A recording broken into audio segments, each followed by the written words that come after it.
Hello guys! Welcome back to Lakwan Choice TV channel.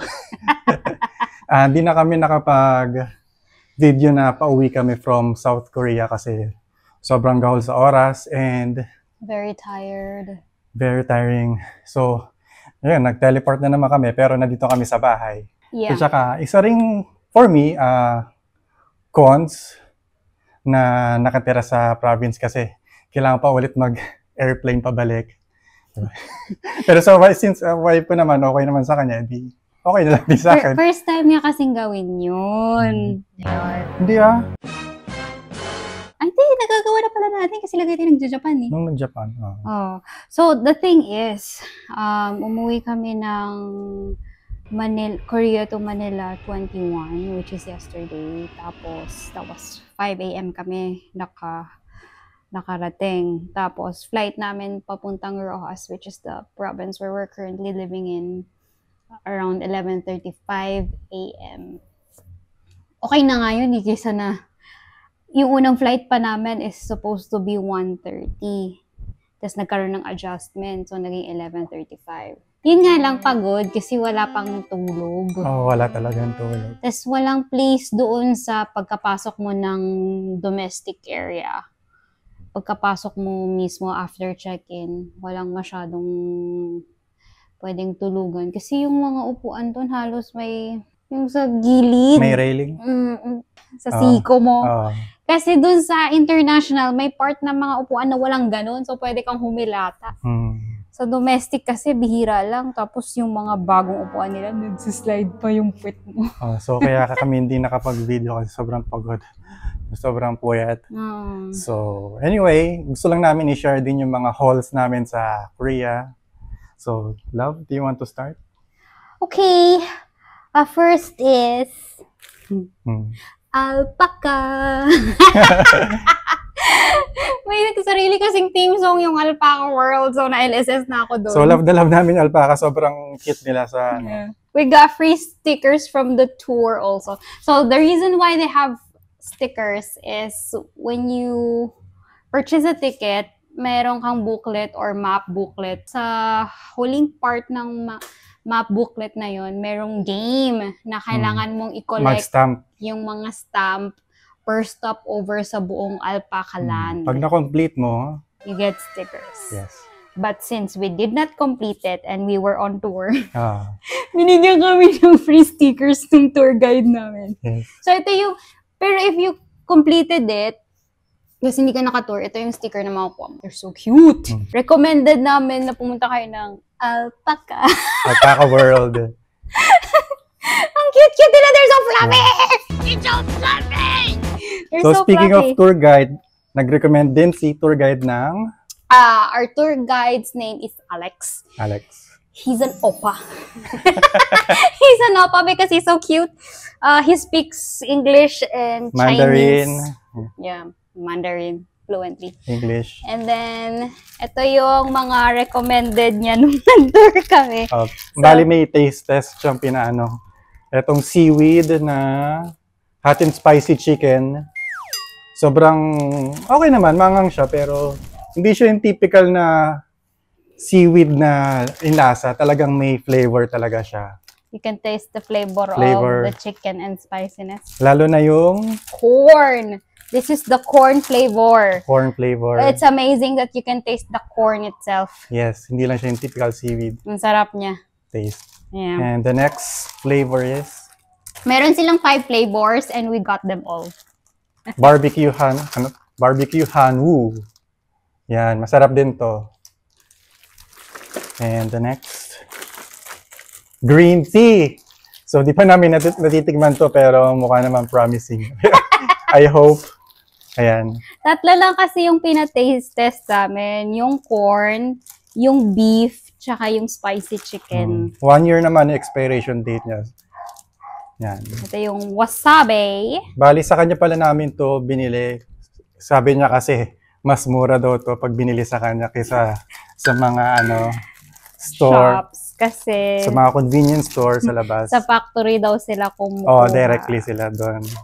Pero anyway, masarap pa rin naman siya. So, mahal man o mura. Kumuha pa rin kami. Yeah.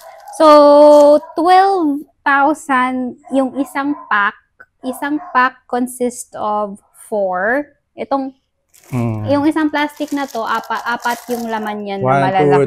2, 3, and 4. Yan. So, 12,000.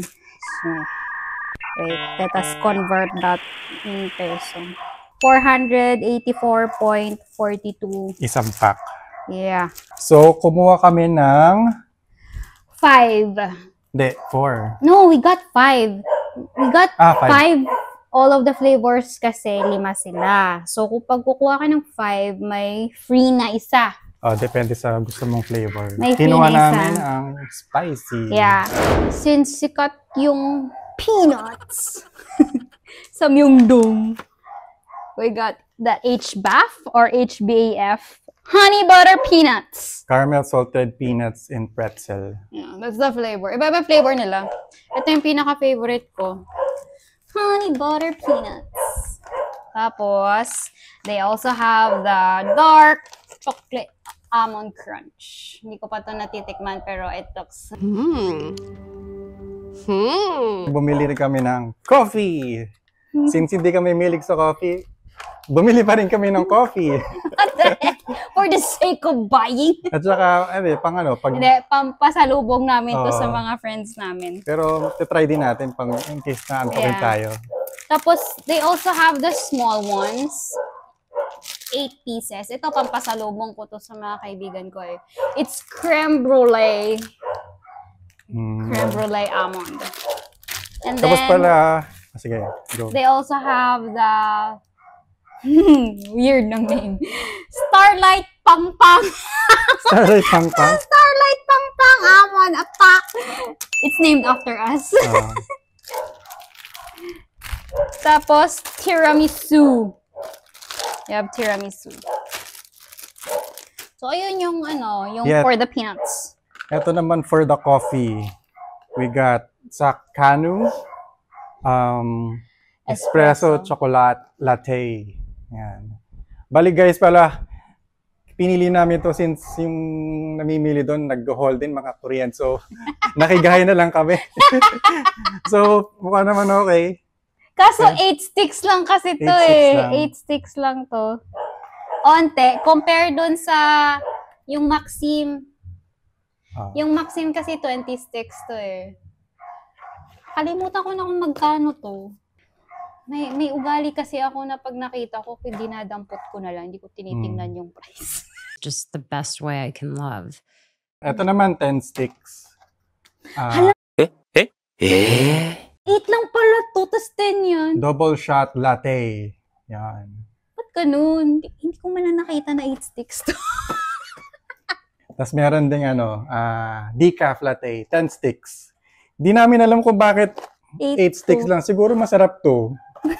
Kaya, tapos yung meron din kami mga pika-pika. Tinanggal na namin sa box kasi medyo bulky siya sa bagahe namin. So, eto. Ano ba to, be? Ano bang binili mo to? Well, para siyang pepero. Maganda yung box niya. So, nainganyo ako. Isang box niya, ito, natandaan ko yung price. 2,000 won isang box. So, that's like around 40 peso or 50 peso. I don't know. Ilalagay niya na lang sa ilalim yung tamang convert ng 2,000 won. Bali lahat to may prices. Wait, ito na nga lang para may sagot na. Nababother ako eh. Yun. 80 pesos. Iba-ibang flavor, pero most of them are chocolate. Maliban dito, it's strawberry. Strawberry yung kinain mo na. Hindi, ito. Kinain ko. Okay. Isa pa lang. Ito parang Oreo. Ayan. So, stock habang nagwo-work. And then, slim. I think this is potato chips. Yeah, parang potato chip. Buksan ko na nga ito. Sige. Ayun. Ito siya pag binuksan mo. Potato cracker chips. Yun. Tanggalin na natin. Para matapon na yung box. 4 lang laman niya. Tapos, ito naman, recommended ni Ivan de Guzman. Shoutout sa'yo. Nang dahil kay Ivan. Itong sunflower choco ball. Tatlo na lang siya kasi madami na kami nakain. Ang dami nang binili ko nito, tapos 3 na lang yung naiiwan. Tapos wala na akong nakitang pinasukan naming shops na nagbebenta niyan. So, hindi na ako nakabili ng pandagdag. Ayun lang. Ayan, pero ang sarap nito. Thanks, Ivan. Mm. And, of course, ref magnet. Yeah. Alpaca. And lastly, kung bakit ako bumili ng sapatos dahil ito ang sapatos ko. Siya, Vomero 5. Okay siya guys for walking. Sobrang comfortable siya. Pang running siya pero walking na rin. Actually, first time niya bumili ng ganyang sapatos. Kasi more on Jordans yung mga shoes mo, no? So, pang tito shoes na to kasi syempre, tumatanda na tayo. Kailangan na natin, hindi yung forma. Pero although ma-forma pa rin siya, pero hindi naman ako actually bibili ng sapatos ko, hindi lang masakit yung nabili ko sa Shein ba yun? Oo, sa Shein. Kasi bumili kami ng snowshoes. Pero epic fail. So, yeah. napabili kami. Shoutout dito sa nag-serve sa amin. Si ate. Si ate. Ang cute din. Si Nuna. Basta model, model pala siya niya sa Instagram. Oo, ano sa pa Foot Locker pangalan kami. nun? Sa Foot Locker. Tinanong kasi namin siya kung gusto niya i-blur yung face niya. Wag daw. Wag daw. Okay daw sa Wag kanya. daw, tapos i-link daw sa kanya Although, pag yung mga ibang upload shop na niya. pinuntahan namin, sinasabi nila na I-blur na lang yung face nila for privacy. Which, okay naman. And, ikaw, anong shoes na bili mo? Bili ako Skechers na pang snow. Yan yung pinakauna. Tapos, pumunta kaming Coex Mall doon sa may malaking Starlight. Starlight Library ba tawag doon? Basta sa Coex Mall. Yun. Sa Nike. Tapos pumasok ng Nike. Tapos may OPA na naman akong nakita. So, napabili siya. Napabili ako kasi may OPA. Pero hindi. Okay naman siya. Kasi, he's very accommodating. Ang dami kong sinukat na na sapatos. Tapos he's very patient. Ito siya. I don't know what it's called, It's pero called P6000. may brown nito na, alam mo yung brown na parang corkboard? Yun talaga yung una kong pinili. Na sinukat ko na. Tapos sabi ko kay Opa. Si Opa na talaga yung tawag ko. Sabi ko kay Opa, which one do you like? Sabi niya, I'll choose for you. Sabi ko, oo. And then, sabi niya, tapos nag-isip din siya kasi nga nasukat ko na yung brown. Cute talaga ng brown na yun. Pero parang, pinili niya to, yung cream, ala creme na puti. Kasi daw, mababagayan mo siya sa lahat. Unlike daw doon sa brown na Tama naman. Oo, ayun. So, ayun. Ang dami kong sinukat doon pero ito pa rin yung binili ko. Tapos may binigay siya sa akin na pang men shoes to, di ba? Sa men to. Kasi yung binigay mo sa akin, women Pero ang cute din kasi nito So, yung pinili niyang pang women, hindi malambot. Mas malambot to. Hanggang na to? Hanggang Japan, hanggang another Japan. Hindi na bumalik ng Korea, puro Japan na. Hindi, balik tayo. Kailangan ko bumili ng mga pang-beauty products. Susunod, punta naman kami sa sa Busan. And Jeju Island kasi masarap pagkain dun. Ayan. Anyway. So, ayan. Yun lang naman, guys. Thank you. Wala akong biniling damit. First time wala akong biniling damit. Medyo pricey din yung mga gusto mo Wala akong nagustuhan. Wala ba? Wala. Ayun lang. Thank you guys for watching. If you like our Korean adventure, so please do like, share, and subscribe to our channel. Thank you guys. Peace.